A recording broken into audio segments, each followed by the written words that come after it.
this group for you know, favorites and underdogs. Obviously, Zest is definitely one of the underdogs when it comes to this group. I mean, in fact, every Korean commentator told me, not only today, but at the cross finals, they think Need gets out in second, Byun gets out in first. But Zest taking this first win is a big upset already. Most people thought Byun's going to take this 2-0. But again, as you talked about, we don't know what he's been up to, man. He could be in a hyperbolic time chamber training like crazy since Pro League finals, and now he's in the best shape of his life. We don't know, but already that first game was very well played. Yeah, I mean, it's that very just clean, crisp style of Protoss that he's always played against Terran, and Byun really didn't seem to handle it too well. You know, played very defensive. I understand it's very hard to hold off an attack like that.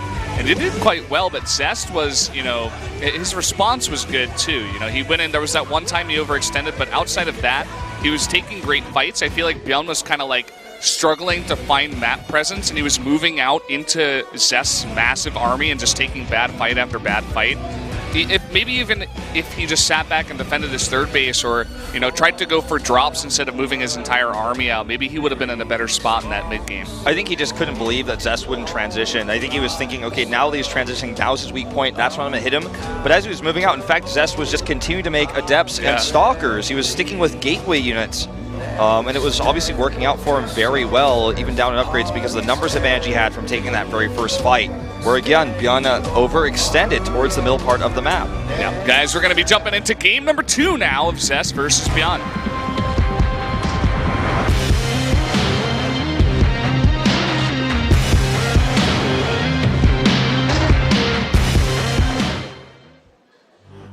최종 과학기지로 떠납니다. Don't bring forgiveness,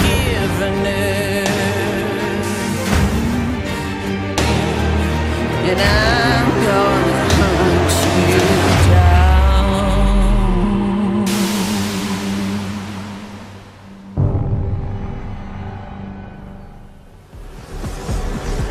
Here we are on King Stadium Station for set number 2, and down in the bottom right, in the purple, winning that last one, it is Zest. And to the top left in green, his opponent, it is Byun, defending GSL champion, going for a very fast gas before barracks. Once in again, the second game. We could see something similar to what he did against SOS on this very map. Yeah, it was kind of interesting in the first one. He went for that fast factory and he got out 2 Hellions quickly, and they did a bit of damage, but perhaps not as much as he would have liked. He also lost some Marines back at his own base. At least with the Hellions, he was able to stop that kind of mothership core probe pylon pressure with the Adepts. But outside of that, you know, we'll see if he goes for the same build with this gas first, or if he tries to mix it up. You know, perhaps go for a fast drop with Widow Mines, which is what I was thinking for game number 1. Perhaps on this map, that would be a bit more viable. For Zest, on the other side of things, he's going for a fast Nexus. He got a quick assimilator, obviously, as you would normally do, but he only mined 1 gas at a time with it with 1 probe, so he got a faster Nexus. He's taking a second gas now. He also has that wall to stop Reaper Scouts, which will be very effective. Now, this probe can come up here and actually reasonably assume, when the Reaper does not chase it right now, this is probably a gas first, otherwise the Reaper would have been out by now. So Zest gets a very important scout here, and we'll actually obviously have a lot more time to deal with this first Reaper because it's so delayed. And it's just, you know, this is not all in, this is not a proxy, this is just a quick, faster factory tech, probably for a quicker drop. Yeah, and he knows that because the CC is coming down a bit earlier as well, that he went for the CC before the factory, so he knows perhaps it's more of an economic style type of gas first, and the pressure is going to be coming a little bit later, but either way, this Reaper going to come up here, and it does go down to the overcharge. Very well done here by Zest. That's a move, you know, where you were really confident that the Reaper's not going to turn around there. You actually commit to the overcharge and get it. If he misses that, it's like, well, it was energy wasted, but very well done. I mean, normally the Reaper does not fight the probe at that location, right? Because it comes out fast, or the probe doesn't get a chance to come home. So very impressive there by Zest. And we have a very fast Twilight Council this time with this Robo. Might even be a quicker Glaives than the previous set, than what we saw before. We'll see what he's got in mind. Obviously, he could go Dark Shrine, but doesn't line up for the Warp Prism with this opening we've seen so far. But let's just wait and see. Now we do have the Adepts actually shading in here, wanting to fight against those Marines, but Just going to back off. I feel like he could have, but with the SCVs helping against the Adepts, not going to commit here. More gates, an observer. There's Blink. Okay, so it's going to be a little bit quicker of a Blink, but still a similar opening to what we saw in the previous set. We'd really love to see a little bit more aggressive of a Blink attack.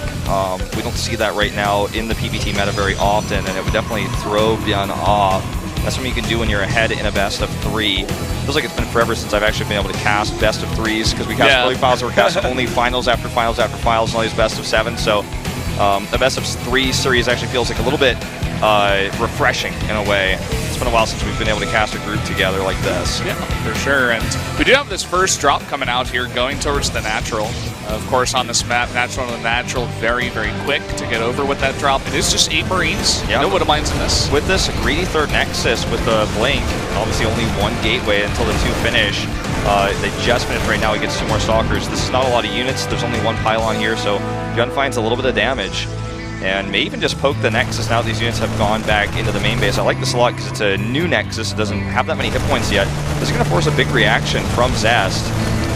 He might just have to let that go. I mean, it's getting totally honest, very, very low. does. He's at least going to force the fight here, but it's not going to be a great one against Byun's micro like this. He's picking up all the weak Marines. I also want to point out the Marine that he had firing then on the Nexus was the only one that wasn't in range. He individually microed that. Meanwhile, he's over here forcing probes off the line. When Stalkers go over there, he attacks the Nexus again. Now, I don't think he will get this Nexus anymore, but what he's accomplished here already is weakened it, so a follow-up attack will be quite effective. He's damaged these Stalkers. He's damaged the Adept. He's stopped mining at the natural.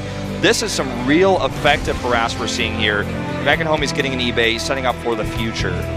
Look at this. Only 4 probes mining from this base. Yeah, I mean, it's just a really big reaction. You get the Stalkers out of position so they can't blink over here and defend. Now we see tanks being added in once again. So perhaps this is just a style that Byun wants to play against Zest here. Tanks on this map, though, very strong. You used to see TY going for it all the time. You go for those backdoor rocks. If they're not broken down, it's very hard to get to the tanks. But it looks like he may just go for a just straight-up attack. He's already weakened a lot of those Protoss units and that Nexus, as you were talking about. I think he's going to hit the Nexus really hard and try to split this, draw the wedge between the natural and the third base. Looks like he's a little bit late to the party. What you'd like to do is get there first, but Zest is already here. And mind you, he has Blink on all 11 of these Stalkers. The Siege Tank is not landed here. Byun, a little bit of a late reaction. That gets targeted down. Not the worst trade here for Byun, obviously. In fact, with all these Marines, the Stalkers were not microing because they blinked together. Now they start micro. He's not going to get the Nexus like he wanted, but you know what? He's actually going to take quite a few probes with him. Zest, a little late on all those reactions. Zest's not blinking those Stalkers back. He's able to snipe out 2 of them, as well as 2 of those probes. Now the probes kind of just dancing together.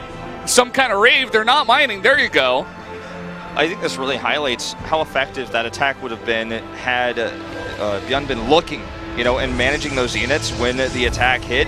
We saw even after that happened, he jumped over there, reacted, microed better than Zest, did a lot more damage than he should have been able to, while he basically got unlucky there with a tank not being landed at the beginning of that fight, then not being able to get maximum AoE damage. Imagine if he'd been able to fight that army like it's at its full potential.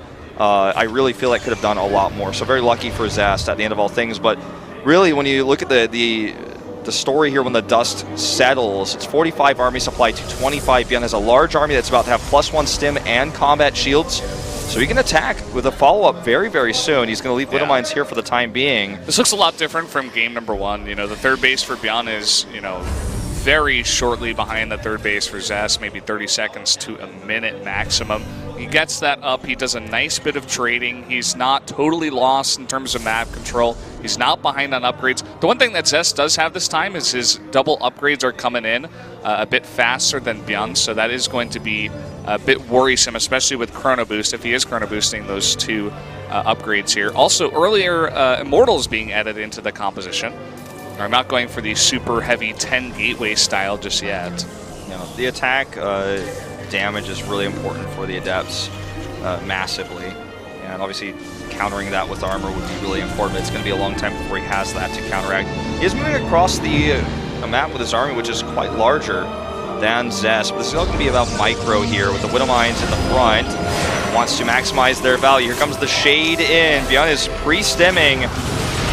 With that many Widow Mines, no way you can shade in there. Some nice force fields to pick off a small amount of Byun's army here.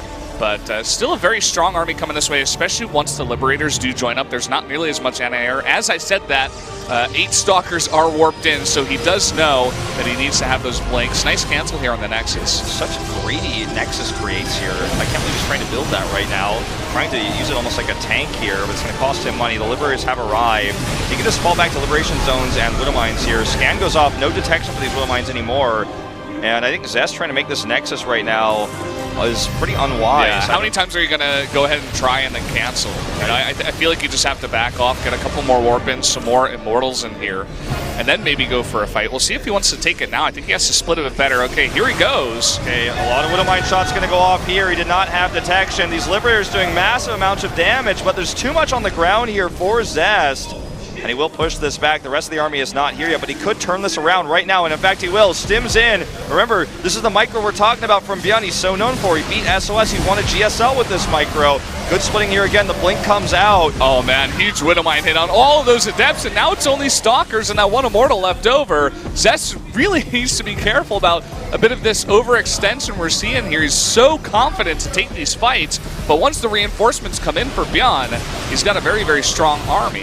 Oh, Widow Mine still goes off here. A lot of shields lost. And don't forget, there's a Widow Mine field over here as well. If he tries to retreat, he's going to be running right into it. Here we go, another stim in. Zest is in some serious trouble. He can't be fighting this, but I guess he doesn't really have much of a choice anymore. He can't retreat at this point. He's going to lose all of his units with the exception of the Stalkers. The Stalkers blinking back here. They're just not able to take this fight. They blink in the Widow Mines! Oh! And that's going to be it. The entirety of the army goes down. GG! Byun tying it up here. That was very impressive control. That's the not bad Byun phase right there. Very impressive control, but also the Widow Mines he set up. When you look at the army supply in those engages, part of it came down to the fact that Zest lost those expensive Stalkers at his third base. After that committed blink, couldn't individually blink because he blinked all of his Stalkers at once. Then after that, a lot of Byun's army was actually Widow Mines. So when you look at it, it's like, okay, well, this is a large army, but it's not all bio. But the way he used the Widow Mines, the way he controlled them, and where he positioned them made his army strong, very cost efficiently. And Zest made a few micro mistakes against them. I noticed Byun was always trying to remove the detection. So even if the Widow Mines didn't get the greatest shots of all time, they were still there, and once they recharge, they're going to be there for the next fight. Especially that Widow Mine field he had at the back that Zest blinked into at the end. Yeah. That was great.